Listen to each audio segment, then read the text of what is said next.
ఈ రోజు మార్కాపురం శాసనసభ్యులు కందుల నారాయణ రెడ్డి నియోజకవర్గంలోని పలు రెవెన్యూ సదస్సులలో పాల్గొన్నారు.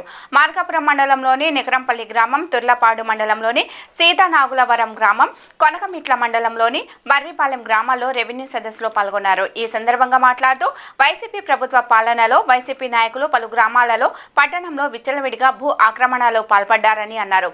ఈ భూ కబ్జాదారులను అణచివేయడానికి తెలుగుదేశం ప్రభుత్వం దేశం మొత్తం మీద కఠినమైన ల్యాండ్ గ్రాబింగ్ చట్టం తీసుకువచ్చిందని, ఈ చట్టంతో భూ కబ్జాదారులను కఠినంగా అణచివేస్తామని అన్నారు. ఈ రెవెన్యూ సదస్సులో రెవెన్యూ అధికారులు, సచివాలయ సిబ్బంది, ప్రజలు పాల్గొన్నారు. సెల్లులో దగ్గర 80,000 మంది పైచిలకు రైతులు మాకు అన్యాయం జరిగిందని, మా పొలాలు కబ్జా చేశారని, మా స్థలాల్ని లాక్కున్నారని, మా ఇండ్లు దౌర్జన్యంగా రాపించుకున్నారని ఇలాంటి కంప్లైంట్లు వచ్చాయి. వీటికి పరిష్కార మార్గం కనుగొనాలని ఈ ప్రభుత్వం ఈ రెవెన్యూ సదస్సుల్ని చేయమని అధికారులకు ఆదేశాలు ఇచ్చి గ్రామాలకు పంపించింది. ఈ రెవెన్యూ సదస్సులలో మీరు ₹1 కూడా చెల్లించకుండా ఆన్ ది స్పాట్ లో అయ్యేటువంటి పనులను స్పాట్ లోనే పూర్తి చేయటం, లేదంటే 45 రోజుల లోపల మీరు ఇచ్చిన అర్జీలన్నింటినీ కూడా పరిశీలన చేసి ప్రతి అర్జీకి కూడా ఎందుకు చేస్తున్నాము, ఎందుకు చేయలేకపోతా ఉన్నాం అనే విషయాన్ని కూడా మీకు తెలియజేసే లక్ష్యంతో ఈ కార్యక్రమం నడుస్తా ఉంది.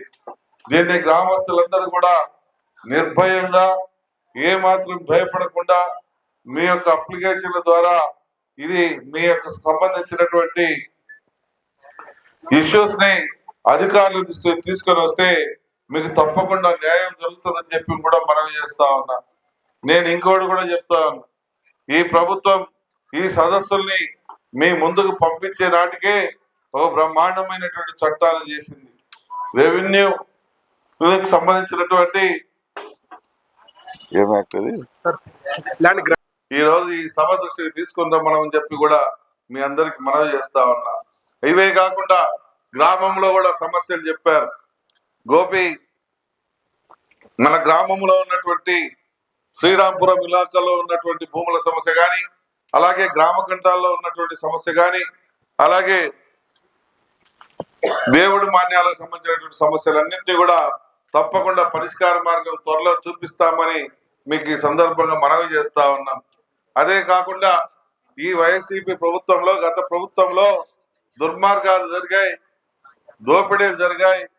దుర్మార్గాలు, దోపిడీలతో పాటు కరెంటు ఛార్జీలను కూడా విపరీతంగా పెంచి మనల్ని అనేక ఇబ్బందులకు గురి చేశారు.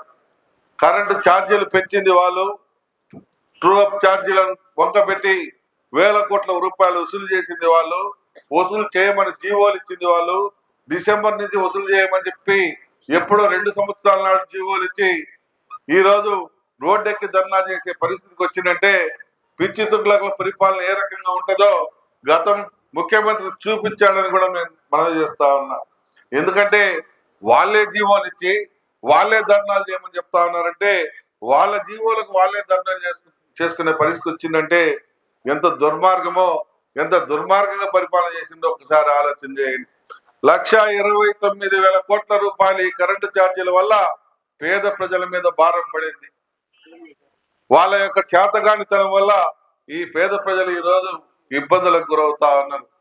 5 సంవత్సరాలు పరిపాలన చేస్తే ఏ ఒక్క కుటుంబం కూడా ఈ రోజు మేము సంతోషంగా ఉన్నామనేటువంటి పరిస్థితి పోనకి ఈ రోజు మా పొలాలు ఏడబోతాయో, మా స్థలాలు ఏడబోతాయో, మా ఇండ్లు ఏడబోతుందో, లేకుంటే మాకు ఎక్కడ కరెంటు ఫీజులు పీకేస్తారో అని భయపడతా బ్రతికినటువంటి పరిస్థితి ఏర్పడింది. ఆ రకమైనటువంటి దుర్మార్గ పరిపాలనకి శ్రీకారం చుట్టి ప్రజలందరూ కూడా ఈ రోజు ఎన్డీఏ ప్రభుత్వాన్ని ఆశీర్వదించారు.